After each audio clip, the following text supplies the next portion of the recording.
Pramac officially launched their MotoGP team as Pramac Yamaha MotoGP for the 2026 season.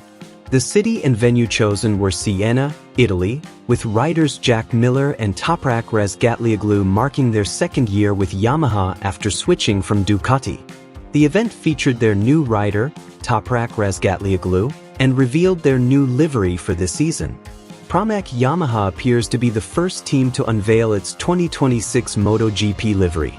Toprak Razgatlioglu will be partnered with Jack Miller, who has been retained to help lead the development of Yamaha's new V4 bike. Both riders will attend Pramac's 2026 MotoGP launch event, held on January 13, 2026, at the Accademia Musicale della Chigiana in Siena, Italy.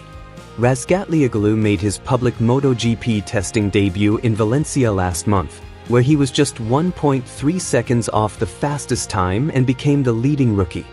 Yamaha will be the only manufacturer with a D-rated concession in 2026, meaning Razgatlioglu will be able to test more during the season. He will have an additional day in Malaysia at the end of January as part of the Sepang test, which is open to test riders, rookies, and D-rated concession riders. Pramac will become Yamaha's satellite team for the 2025 season after a successful year with Ducati, winning the 2024 team championship. They switched to Yamaha after Marc Marquez rejected the factory Ducati option. The 2025 season was a difficult one for them with Yamaha, but they hope to achieve success in 2026. Their new rider, Toprak Razgatlioglu, is expected to be the future of Yamaha and could rival Marc Marquez for the podium.